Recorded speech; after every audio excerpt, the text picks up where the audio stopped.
like to introduce Jovane Henry. Thank you for having me on the show today. I appreciate it. Jovane, can you tell me a little bit about your background in the military? Okay, a little bit about my background. I am a Marine Corps veteran. I actually just got out last year. Congratulations. Thank you. I was a combat correspondent, which basically translates to a photojournalist.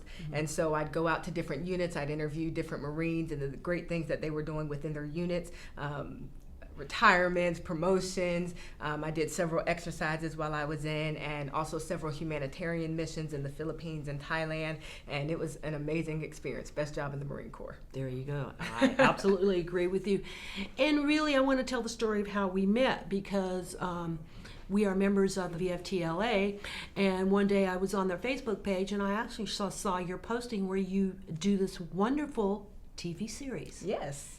V2. So let's talk about V2, and how did you come up with that idea, and what compelled you to do that? The story about how V2 came about is I was sitting down and I was watching the news, and as always, it seems like there's always a story about, veteran homelessness, veteran depression. I thought to myself, it is so rare for you to see a story about a veteran who's been successful. They kind of drop them in, here and there, but it's not something that's prevalent in the media. And I thought to myself, I know so many veterans who may have gone through something. They may have gone through homelessness. They may have gone through MST, but they came out on the other end of that and they're successful. And the American community, they need to know that. And so I decided to start this television show where I bring veterans on, and we basically put a face and a name to the title veteran for the civilian community. And so we have I had a Navy CB who was also a model. I had an Army veteran who started a digital forensics company. We bring them in from all industries,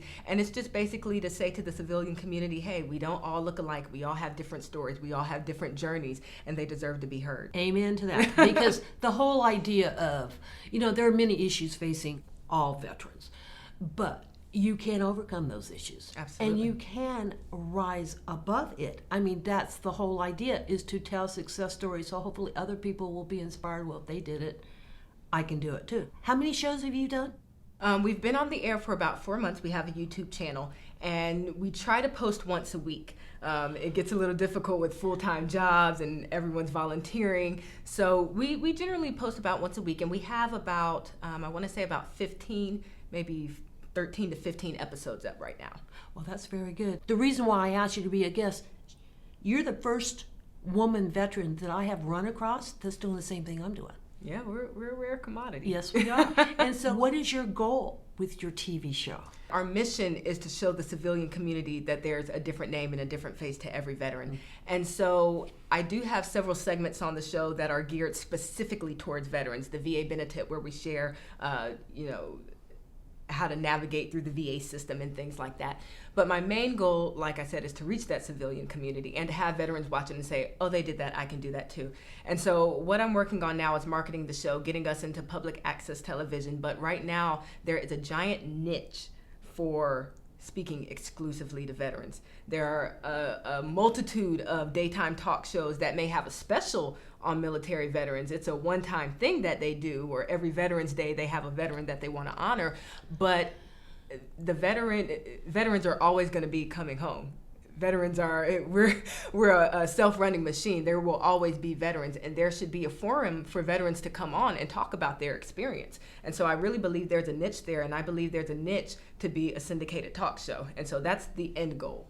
How do we take it to the next level? And how do we get a major network or cable or military channel or whomever to say, you know what, this really is a great idea, and let's do this and do it the right way? Exactly. I mean, I've been very lucky in the fact that AMVETS California has actually been our sponsor since we went on the internet. So that's why I'm going to put a plug in here for any veteran to really consider joining any of the veteran service organization, whether it's the American Legion, VFW, DAV, AMVETS.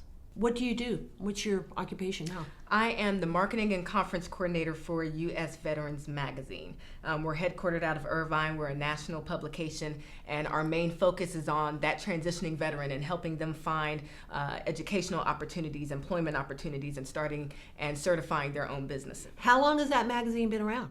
It's been around for about 2.5, almost 3 years.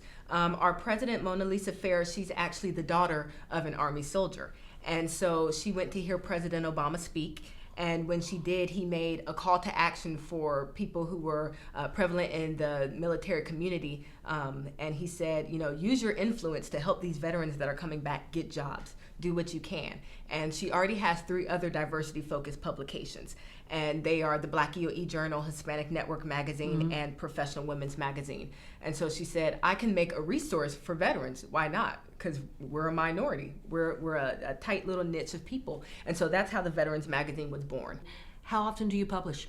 So we're a quarterly publication, and then we have a monthly e-newsletter that goes out in between so we can make sure we're getting all that relevant information to our readers. Are you only interested in veterans that live in Southern California? We're a national publication, and so we're reaching out to veterans everywhere. We're working with companies, Fortune 500 companies, smaller veteran-owned business companies, and making sure that they get the exposure that they need, and then, like I said, that these transitioning veterans have the resources that they need to be successful.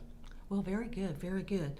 So, part of what you do is you're doing your outreach to veterans, informing them on their benefits, because really that's an issue that no matter how many TAP classes they seem to have, never ceases to amaze me how many veterans don't know what they are entitled to. Absolutely, absolutely. It's insanity, really. And a lot of the times, and this has been, I'm of the persuasion that there are so many resources that are out there, and there is only so much that an organization can do to get to that veteran.